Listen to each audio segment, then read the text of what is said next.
Alright, hey guys and welcome back to another video. So pretty much, this video's kind of like a remake to the first Captain Toad Treasure Tracker idea that I made, video thing that I made, 2 years ago about, Jesus, can't believe it's already been that long. But anyway, yeah, I'm hoping this one will be a lot better.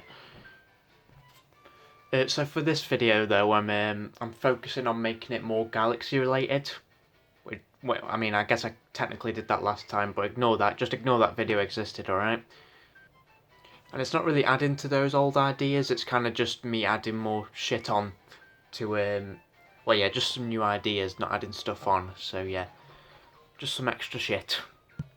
So the story would take place, the same story as Galaxy 1, where Peach gets taken, obviously, and just a random red toad decides to stand up. He says no, fuck Bowser, I'm coming for him, and he makes a brigade of different coloured toads. So it's not really picking up after the actual Captain Toad game that we've played, but that could be a good excuse to not call it Captain Toad 2, but call it something a bit more interesting, like Captain Toad's Legend or something like that, because it's like in the past.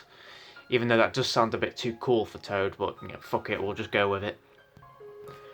So in the Captain Toad games, or in the Galaxy, actually no, yeah, in the Galaxy game there was the yellow Toad that was known for being sleepy, and Captain Toad, obviously the red one. The blue Toad was the smart guy with the glasses. The green Toad pretty much fucking did everything else with all the Captain Green Toad, like I called him, with the goggles in Galaxy 2, and he holds the map in the actual Toad game. And the purple one is the one that carried the letters in the Galaxy games. And he wasn't in the purple Toad wasn't in Captain Toad, so they'd have to put him in the Galaxy one because he was actually in that game. So yeah. Maybe for Toadette you could, cause like I said, she doesn't show up in the Galaxy games, so she could just show up very briefly, like in the actual Galaxy games, Toad sometimes needed saving, so maybe you could do that with Toadette, and she could find power stars for you in the background, but she's not like a main part. That'd be pretty cool. I'll get to gameplay and stuff in a minute, but in terms of story and stuff, Toad actually meets up with Lumas in the Galaxy games, so it'd be cool if you see them. Because he meets up with him to build the Starscream. We don't see it, but they say it happens, and it happens in Galaxy 2 again, which doesn't make a lot of sense. And I guess if you look into it, you can find out why that happens, but it is a bit confusing that it happens twice without anyone even noticing. It'd be cool if you had, I guess there wouldn't be Easter eggs, because it would be kind of obvious, because it happens in the Galaxy games, but maybe you could see like the Comet Observatory and Mario and stuff, because the Starscream was built in the Comet Observatory. So yeah. So obviously in this Captain Toad 2 game, or Captain Toad Legends, like I said, I would like it to be called, would obviously have more gravity-related puzzles being based off Galaxy. So maybe you could have Toad use those red cogwheel things from the first Captain Toad game, which is what you can see there. I'll get to that in a minute, but yeah, to like maybe create a bridge to traverse across planets. I'm really smart with my words. I'm struggling a bit, but or use the red cogwheel things to rotate planets to get in the atmosphere from a certain height or something. Yeah, sorry if these drawings are hard to tell what they are, by the way. I realised that doing a fucking purple background made it harder to tell, but basically, yeah, that red circle thing is a cogwheel, and the thing above that is just showing like a little lava planet rotating with the blue arrows and stuff. And the other one, the one on top, or the one next to it, is like the world map area with the Starscream, and the thing below that is like the Honey Hive Galaxy from the first game, which is where Captain Toad first shows up. So yeah, there's a bit of info for you lads. Maybe you could throw turnips at other planets to hit buttons to create paths as well. I know turnips not termites, turnips were, I know they weren't in the Galaxy games, but fuck it. Neither was Toadette, and I'm planning on having her in it, so whatever. An alternate version of the minecart train from the original Toad game could be riding the Starshroom through space while could be like a little segment in a stage in a galaxy, or like its own galaxy or something.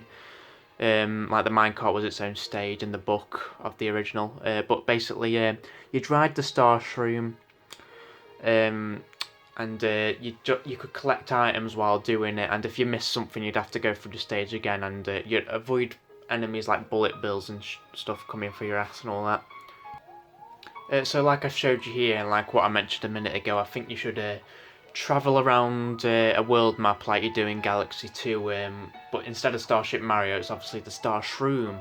And I'm aware that all the Toads have their own Starshroom, but maybe that could be a thing to, use different characters depending on the stages and stuff. So yeah. Inside of galaxies, it should be like a little handful of planets and worlds for you to explore. Which again, I mentioned this when I played Galaxy 2 in the playthrough. It doesn't really make a lot of sense how there's galaxies inside worlds, but whatever, it doesn't matter. I think it would be cool to explore the parts of the game that of Galaxy. What do I mean by it? Basically, in the new Toad game that I'm on about, ideas and shit. I hope that there'll be like simplified versions of the Galaxy games that Toad, like the stages that Toad showed up in. But obviously, yeah, like I said, simplified, so it makes more sense in Toad's gameplay, like they did with the Odyssey levels in the Nintendo Switch port. So yeah, maybe you could travel through time to travel. Travel through time to go to play Super Mario Galaxy 2 levels, just because I love Galaxy 2 and I want an excuse to play it. And you are traveling through time and space. The game does say that, so it makes sense to be able to visit. Maybe it could just skip through time in the story or something. I don't know. Be cool. They can mix collectibles from Galaxy and Toad into the new Toad game, like star bits, gems and coins and all that, to earn achievements by collecting them all. Maybe there's more gems than just 3 in a stage, just so there's a bit more shit to do in these bigger planet areas. It would be nice to see some of the old enemies from the Galaxy games again anyway, if we're doing the Galaxy design, but maybe we could, considering Captain Toad was a 3D land in terms of design, yeah, it's like the same graphics, I guess the same console as well, same assets and shit. I guess it would make sense to maybe put some 3D world enemies in and Captain Toad enemies. And I know Waddle Wing here is neither, or none of those enemies. He was New Super Mario Bros. U enemy, but I'm not gonna lie, I just couldn't be asked to draw him, and I wanted another excuse to use these images again, because I probably aren't going to use them again after this, so yeah, it's nice to see my little squirrel bastard again. Multiplayer would be pretty tricky for this game, especially considering the camera for the first game was quite important to be able to look around, and clearly was just meant for one player. Maybe a second player could play as like another member of the Toad Brigade, like Blue Toad or something. And as the player 1, Captain Toad, goes through the level, you could control the Starshroom around the level, or just, maybe it could just keep up with Captain Toad on its own, and you throw turnips at enemies to make it a bit easier, a bit like the Luma from Galaxy 2. That would be pretty cool. I'm not sure about the DS version, but in the Switch version, they did have a knockoff purple Toad that you might be able to see in the corner there. Yeah, I know that was in the Switch version, I've seen it, but again, I'm not sure if it's in the 3DS one, but yeah. You could move around freely as that guy, but it probably was really fucking annoying to use because it wasn't split screen, so that's probably the only way they could make it work, but it'll be even harder for this game because obviously it's more gravity related, so it'll just make things even more confusing. But yeah, that was basically my ideas. I hope it was better than last time. I would call it a remade video. I guess it is better, but it isn't really like that video at all, is it? Because it was a bunch of different ideas. So I guess I'll see what I call it. I haven't decided yet. But yeah, I hope you guys enjoyed the video, and I'll see it. What the fuck was that? Oh fuck it! Oh my god. I could have just used these fucking plushies instead of drawing pictures this entire time. Got to be fucking kidding me. Fucking see you next time.